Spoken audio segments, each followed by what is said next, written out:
Even before the beginning of the formal rule of British in India, there was prevalence of trade between India and European countries. India and Europe had trade relations via land route through Syria, Egypt, and also Oxus Valley. The age of 15th century in Europe was an era of geographical discoveries of land and sea routes. In 1492, the Italian explorer Christopher Columbus discovered America in 1492, and Vasco da Gama of Portugal discovered a new sea route from Europe to India in 1498. After this discovery, many trading companies from all across Europe came to India and established their centers. The Europeans came to India in phases.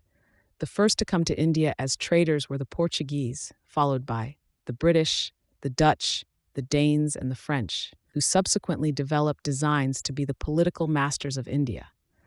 Why Europeans wanted to discover new routes to India. The goods from India to Europe had to pass through many territories and hands, as these were in great demand throughout the Europe. In turn, overlords in the Middle East and North Africa levied tolls and duties on these imported goods. So, to maximize the profits, European trading companies wanted to establish their trading centers within India, and hence they sailed directly to India. However, there were many obstacles to sea trade, such as pirates and natural calamities. The old trade routes through Egypt and the Persian Gulf through Syria were closed in 7th century when Arabs conquered these countries. Thus, Indian trade was monopolized and Indian merchandise was carried to the markets of the Levant. Also, Constantinople was captured by Turks in 1453, and with this capture, the overland route was blocked. European-Asian trade became the monopoly of merchants of Venice and Genoa of Italian city, and they refused to let the new nation-states of Western Europe, particularly Spain and Portugal, have any share in the trade through these old routes. The other nations of Europe, who had no ports on the shore of the Mediterranean, were shut out from the participation in the lucrative trade with the East. Arrival of Portuguese in India. Prince Henry, the navigator, started a maritime school in Portugal, and with that, the European age of discovery started with the Portuguese navigators. As a result of the technical and scientific discoveries, Portugal developed the most advanced ships, including the caravel, the carrack, and the galleon, and hence for the first time in history, maritime navigation was possible. The Portuguese Empire led the Portuguese kingdom to discover and map most of the globe, and find sea routes as far as the east and west, which led to some of the remarkable voyages, like finding the sea route to India via the Cape of Good Hope. The first Portuguese mission was led by Vasco da Gama, who reached Calicut via the Cape of Good Hope in May 1498, where he was favorably received by the local ruler Zamorin. In 1500, the Portuguese sent the second mission under Pedro Álvares Cabral. Hence, Portuguese company became the first European trading company to establish its trade posts in India. They established their trading settlements at Cochin, Goa, Daman and Diu, Salsette and Bassein, and Bombay. The Portuguese developed the cartaz system. Cartaz was a naval trade license or pass issued by the Portuguese in the Indian Ocean during the 16th century, around 1502 to 1750, under the rule of the Portuguese Empire. Portuguese employed this system after monopolizing the export-import via Indian Ocean. Tobacco cultivation, shipmaking at Calicut and Gujarat, and the use of printing press began after the arrival of Portuguese. They also contributed in Gothic architecture and its influence in India. In the beginning of 18th century, the influence of Portuguese in Indian trade had declined. There were various reasons for this decline. Their religious intolerance, excesses as sea pirates in the Bay of Bengal region, Albuquerque's weak successors, the decline of Vijayanagar Empire, tensions with Spain, and arrival and growth of English and Dutch in India, etc., were some of the reasons for their decline. Important Portuguese personalities. Francisco de Almeida. He arrived as the first Portuguese viceroy in 1505 and established 4 ports on southwestern coast to establish Portuguese control over the trade via Indian Ocean. In 1508, he was defeated by a joint naval force of kingdoms of Egypt, Turkey, and Gujarat in the War of Chal.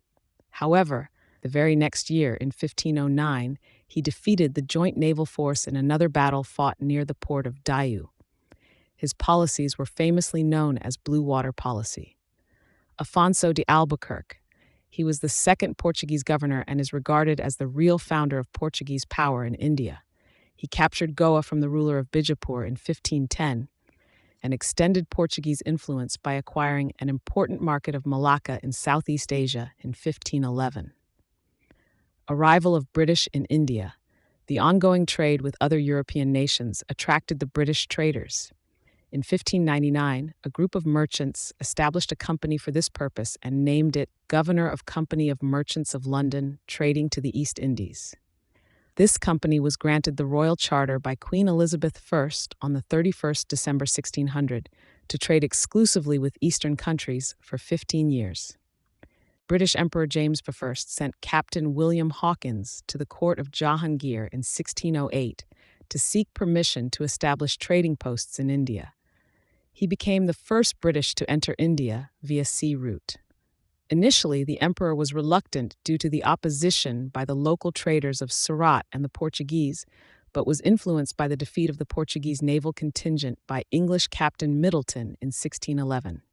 Thereafter, the Mughal emperor, by an imperial firman, gave permission to East India Company to establish their factory at Surat in 1613. Still, the British were unsatisfied and sent another mission under Sir Thomas Roe in 1615 to plead for more concessions. This time, the Emperor Jahangir gave permission to establish factories in any part of the Mughal Empire. Consequently, the British established their factories at Agra, Ahmedabad, and Bharuch. In southern India, the British established their first factory outside Mughal Empire in 1611 at Masulipatam, which was followed by Madras, 1639, and Hooghly, 1651. In eastern India, the factory was established at Balasore in Orissa in 1633.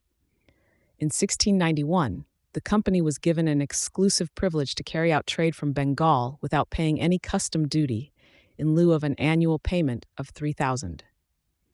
In 1698, the Subadar of Bengal, Azim Us-Shan, gave zamindari rights of Sudanudi, Kalikata, and Gobindpur to British on a payment of 12 thourands, where they established the modern town of Calcutta and a fort called Fort St. Williams. Meanwhile, in 1662, the Portuguese had given Bombay to King Charles as dowry. The East India Company took Bombay on lease from the King of England. In 1639, the King of Chandragiri gave the company a place to establish their factory near Madras, where the British established Fort St. George.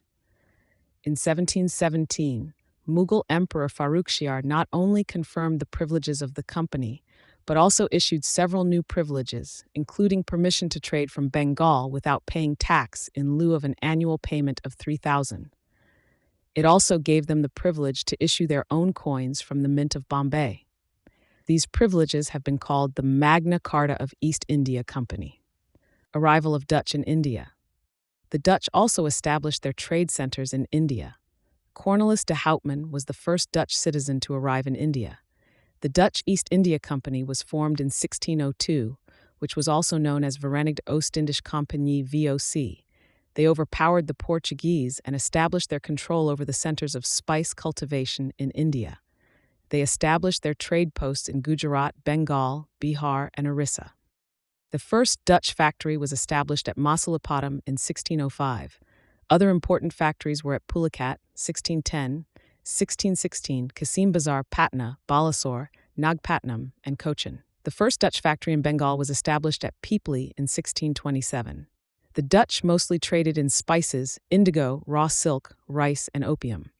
It was the Dutch traders who made India a center of textile export. Pulicat was their main center from 1616, but later it was replaced by Nagapatnam.